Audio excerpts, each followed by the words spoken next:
Good morning বন্ধুরা। তো আজকে শুরু করছি আমরা আমাদের নতুন ব্লগ। দেখো বাইরে কি বৃষ্টি হচ্ছে, প্রচণ্ড বৃষ্টি, এত বৃষ্টি যে বাইরে যেতে পারছি না। সব বাসন টাসন সিঁড়ির মধ্যে রেখে দিয়েছি, দেখছো কিভাবে জল পড়ছে।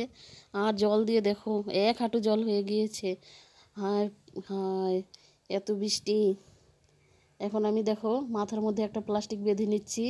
প্লাস্টিকটা নিয়ে আমি দেখো কেমন একটু অ্যাক্টিং করছিলাম। আসলে দেখো আমার মেয়ে এই বৃষ্টির মধ্যে ছাতা নিয়ে টিউশন যাচ্ছে, বইগুলো ভিজবেই নাকি। ওই যে একটা পেছনে নিয়েছে, আমি বললাম যে সামনের দিকে না মেয়ে, বলে কি না ওয়াটারপ্রুফ ইচ্ছা হবে না, তো চলে যাচ্ছে। এখন তো প্রচণ্ড বৃষ্টি, টিউশন থেকে এসে স্কুলে যাওয়ার জন্য রেডি হয়ে গিয়েছে। এখন দেখো এখন স্কুলে চলে যাচ্ছে, তবুও বৃষ্টি এখনো কমেইনি। এই বৃষ্টির মধ্যে কাদা, হেঁটে হেঁটে যাচ্ছে, সাইকেলটাও নিয়ে যায় না। দিয়ে গেল গা। হাই বলো, হাই। এই যে উঠে যাবে, চশমা চোখে দাও, চোখে দাও, চোখে দাও। উমা, চোখে বোতলগুলা এখানে রাখছি, কি করব বলো, এক জায়গায় না রাখলে না সবগুলো কি হয়, জলগুলো। আমি একটু কীর্তন শুনছিলাম বসে বসে। এই যে বাচ্চা কাচ্চা আনছেন না, তো আমি এখন যাচ্ছি একটা পার্সেল আনার জন্য। তো পার্সেলওয়ালা মাত্রই ফোন করে বললো যে আপনাদের একটা পার্সেল এসেছে। তার জন্য চলে গেলাম। রাস্তায় দেখতেই পাচ্ছি না কোথায় পার্সেলওয়ালা, তাই খুঁজছিলাম দেখি কোন দিক থেকে আসে আর কি। পরে দেখলাম ওই যে পার্সেলওয়ালার গাড়িটা দেখা যাচ্ছে, আসছে পার্সেলওয়ালা। তাই আমি একটু এগিয়ে গেলাম, দেখি ওইটাই আমাদের পার্সেলওয়ালা। তারপরে আমাদের বাড়ির সামনে এসে দাঁড়ালো, তো আমি এখন নিচ্ছি। তারপরে আমাদের পার্সেলটা কোন খুঁজেই পাচ্ছিল না পার্সেলওয়ালা। তারপরে আস্তে আস্তে খুঁজে, তারপরে অনেক নিচে ছিল, তারপরে পেলে খুঁজে। তো আমি এখন পার্সেলটা নিয়ে নিয়েছি হাতে। নিয়ে নেওয়ার পর একটু দেখছিলাম কেমন কি আর কি।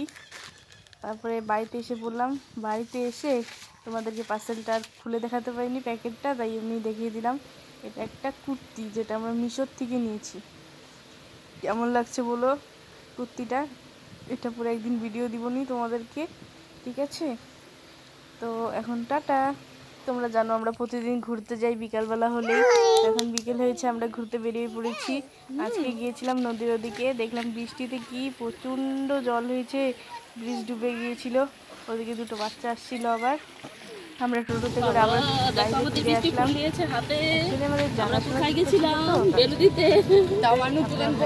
সিঁড়িতে বসে একটু গল্প করছিলাম সবাই মিলে, বৃষ্টি ওদিকে ফুল দিয়ে খেলছিল। তো আমি আবার গিয়েছিলাম ওদিকে দোকানে। তো দোকান থেকে ফেরার সময় আমি একটু ব্লগ বানিয়ে নিয়েছি।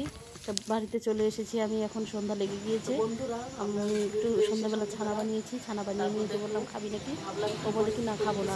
আমি আবার দুধ খেতে ভালো লাগে না তো চাও খাই না সন্ধ্যাবেলা, ভালো লাগে না, তাই একটু ছানা বানিয়ে নিয়েছি। আমি বলি একটু ছানা খেয়ে নিই। ছানাটা কেন বানিয়েছি, ছানাটা আমার বেশ ভালোই লাগে, একটু চিনি দিয়ে সুন্দর করে খেয়ে নিই।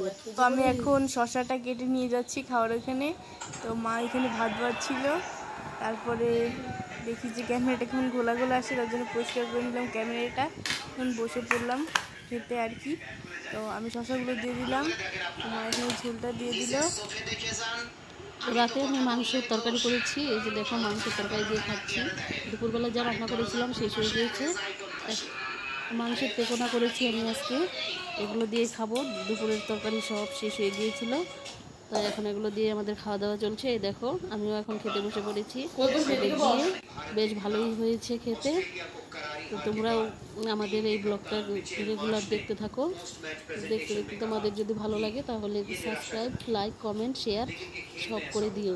আর তোমরা ভালো থেকো, আমাদের ব্লগ রোজ দেখতে থাকো, এভাবেই আমাদের সাপোর্ট করো, আমাদের পাশে থেকো। আর তোমাদের আর কি বলবো, তোমরাও ভালো থেকো। তোমাদেরও কিছু ভিডিও থাকলে পরে আমাদেরকে আপডেট দিও, আমরা তোমাদের লাইক, কমেন্ট, শেয়ার সব করে দেবো।